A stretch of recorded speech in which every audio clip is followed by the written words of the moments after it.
One Tech Mind. Alright, so let's talk HomePod Mini, shall we? The Mini has been available for about a month now, which means I've had two of these suckers sitting on my desk right there behind me for that amount of time. And I have them set up as a stereo pair. I've been using them pretty much every day to listen to music, annoy my family with intercom messages, control my smart home, you know, the usual stuff. I've also had an original HomePod since they came out in 2018, and ever since then, I've been clamoring for a smaller, less expensive version to replace my Echo Dots with that obviously won't sacrifice on sound or features. And thankfully, that day is mostly here with the $99 HomePod Mini, and let's talk more about it in the review, starting with, as I always like to, the design. So the Mini's design is sort of a mix between the original HomePod and Amazon's current gen Echo and Echo Dots. It comes in space gray or white, and it has the same mesh fabric, braided power cable, and touch controls as the HomePod, but is spherical like the Echo's. In fact, the Mini is pretty much the same physical size as the Echo Dot, but is double the price at 99 bucks. The spherical design is a little predictable for its size, and that's okay.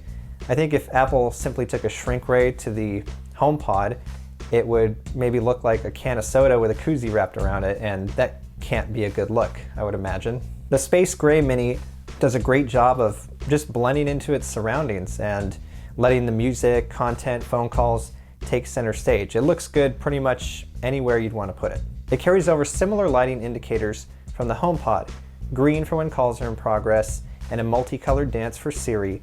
The top also pulses white when media or music is playing, which is unique to the Mini. Also, the entirety of the top lights up as opposed to just a small circle on top of the HomePod. To me, this is more visually pleasing. I like how it looks on the Mini, and it's a nice little touch of that good old Apple whimsy. I do take issue with the volume buttons though. Unlike the HomePod, the plus and minus indicators on top of the Mini seem to be etched into the top layer, and that's all good and fine, but the problem is they aren't directly backlit by lights like they are in the HomePod. So this makes them really difficult to see, especially at an angle. And because they're on my desk, I reach over often to control the volume, but I almost always have to tilt the HomePod toward me to even see where the plus and minus buttons are, thus slowing down what should be a pretty thoughtless process. I really wish Apple would have just backlit the plus and minus buttons on the Mini like they did the HomePod, because that's a much better experience. Now, of course, you can control the media and music volume from your iPhone or your iPad, but you can't control the volume of a phone call from your iPhone, which is just really weird and adds more insult to injury. Next up, features and sound. The Mini has very similar features to the HomePod, just adapted for a smaller package. The touch gestures to control music are the same ones we know and love. One tap for play pause, double tap for forward, triple tap for back, and so on. Aside from Apple Music integration, it can play radio stations via iHeartRadio, radio.com, TuneIn, and Pandora is now the first third-party official extension that can integrate with your HomePod, so that's also available on the Mini. Amazon Music is supposed to be coming soon, but we haven't seen a release date for that yet. And of course, the jury's out on Spotify, which was noticeably missing from Apple's keynote. And that's no real surprise since Spotify's been pretty antagonistic towards Apple for some reason. In regards to the actual speaker, instead of having dedicated subwoofers and tweeters, it has a full range driver and passive radiators that are supposed to help with the low bass and the high treble. Compared to the original HomePod, it has 4 microphones instead of 6, so Siri can hear you from far away, and it lacks the spatial awareness capabilities of the original HomePod that allow it to automatically sense the acoustics of the room you're in and adjust the sound profile accordingly. And those trade-offs are completely fine because of its size and price. Setup is the same quick and easy process instituted by Apple Watch and AirPods, so if you're familiar with that process, this will be no different, nice and easy. The Mini also has Apple's custom U1 location awareness chip in it that they continue to roll out to many of their devices. While the Mini isn't really using this chip yet, Apple said in their keynote that they're going to introduce a new handoff experience. That's when you bring your iPhone close to the speaker and it hands off the content, and it can go backwards as well. My HomePod's updated today to iOS 14.3, and the new handoff experience isn't there just yet.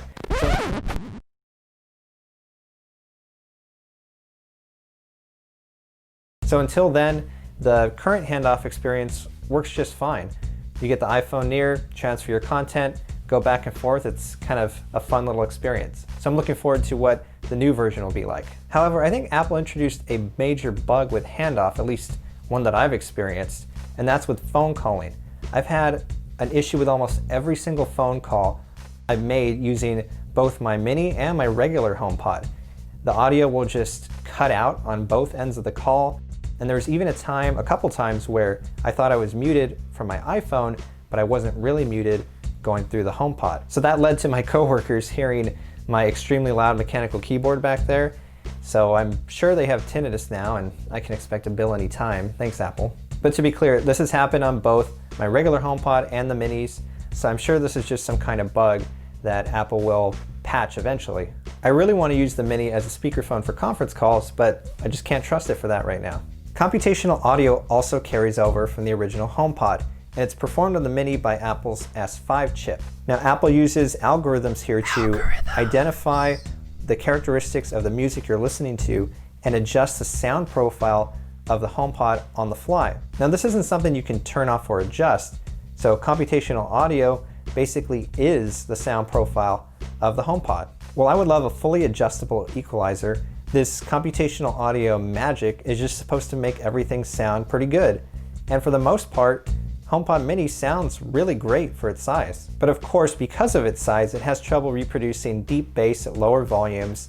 But as you start to get around the 60% or so mark, it starts to round out the really clear and crisp mids and highs. And HomePod Mini definitely goes to 11, which is to say that at max volume, one HomePod Mini by itself was reaching about 70 to 75 decibels. As a stereo pair, it gets a little bit louder, around 80 to 82, using the same song, at least according to my Apple Watch. So yeah, it's pretty loud. And since I have tinnitus, I usually keep the volume at around 40 to maybe 50%. Seriously, take care of your ears, folks. Overall, to me, the HomePod Mini sounds better than the Echo and the Echo Dot. When I compare it to the Nest Audio though, it's a much closer call. The Nest Audio has deeper bass, and being a bigger speaker definitely helps with that, but I found that the Mini has a much better just overall sound profile despite the lacking bass. And using them as a stereo pair definitely improves the sound quality by introducing a larger soundstage with true left and right channel separation. Now, they sound really good as a stereo pair, but compared to my single regular HomePod, I'm not so sure. I think the HomePod by itself, the bigger one, sounds better than my two minis in stereo pair. It's mostly because of the bass and just the overall rounded outness of the quality of sound, even at lower volumes. But this may differ for you depending on what kind of room you're in, what the acoustics are, what kind of music you're listening to. I mostly listen to rock and alternative, so stuff pretty trebly when I'm not listening to Hamilton soundtrack on repeat. So while I'm not usually playing anything that bumps, even in stereo pair, I find the lack of low end disturbing. I mean, notably missing. So if you listen to a lot of music that's bass heavy, this isn't the speaker you're looking for. Stereo pair also introduces some quirks. For instance, only one of the HomePods will respond to Siri requests, play alarms and timers, and act as a speakerphone. And while you can't set the primary speaker manually, you can do it one of two ways, either by directly handing off the phone call or music, or by tapping and holding on top of one of the minis to engage Siri. Doing either of those things results in that HomePod becoming the primary until you do the same to the other HomePod. This makes sense for the most part, but if I'm selecting my stereo pair minis from the iPhone speaker menu, it's going to go to that one that was defaulted to last, and that may not really be the one I want. It's not a huge deal, but just so you know. Next is one of my favorite new features Apple introduced, and that's Intercom. Intercom is supported on almost every Apple platform aside from the Mac and Apple TV. It even works on AirPods, Beats, and CarPlay. So sorry, Apple TV and Mac, maybe next time. It's similar to Alexa's announce functionality, which allows you to broadcast voice messages through throughout your house, and in this case, to any speakers and Apple devices in your home. Simply say, hey, Intercom, followed by your message to broadcast everywhere. If you want to be more selective and broadcast to a specific HomePod, you can say, hey, broadcast to the kitchen, and then your message. Replying from a HomePod is pretty simple and natural too. You can just say, hey, reply, and your message, and there you go. I can't wait to get a Mini into every main room in my house. Ever since I've been working from home, my family and I have been using Alexa Announce all the time for serious and hilarious announcements, of course. But I found Intercom to be more useful, especially because I can do it from my Apple Watch and it's always there and accessible. I talked about that a little bit more in my Apple Watch review, so go check it out if you haven't seen it yet. Next up, let's talk smarts and privacy. Siri and HomeKit commands work equally well on the Mini as they do on the regular HomePod and your iOS devices, so I'm not going to bore you with any test commands. Just know that it's really nice to have Siri always right there on my desk in a small, compact form. The Minis have no trouble hearing me, even with the volume pretty high.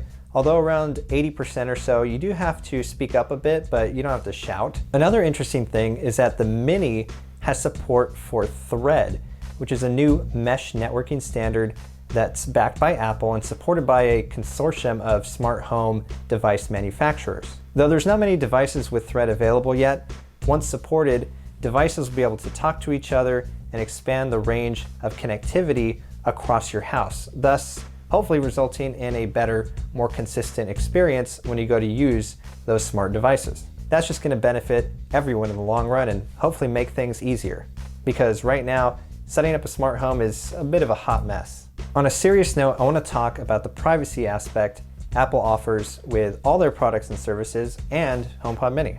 It's important to know that Apple has made discernible measures to protect your anonymity when you use their products and services. Requests you make with Siri, for instance, are encrypted end-to-end from the point you make your request to the point it's received on Apple servers and back. Those requests are also associated with a random identifier as opposed to something really identifiable like your Apple ID.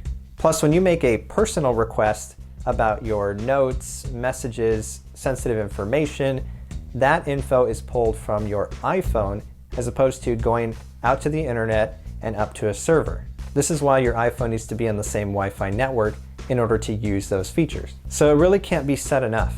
Apple's products are the devices and services themselves. They only collect data mostly on an opt-in basis to improve those things. They don't use that data to then sell you something else like Amazon and Google by comparison. Amazon and Google do want as much information about you as possible so they can market ads and other products to you. It's their business model.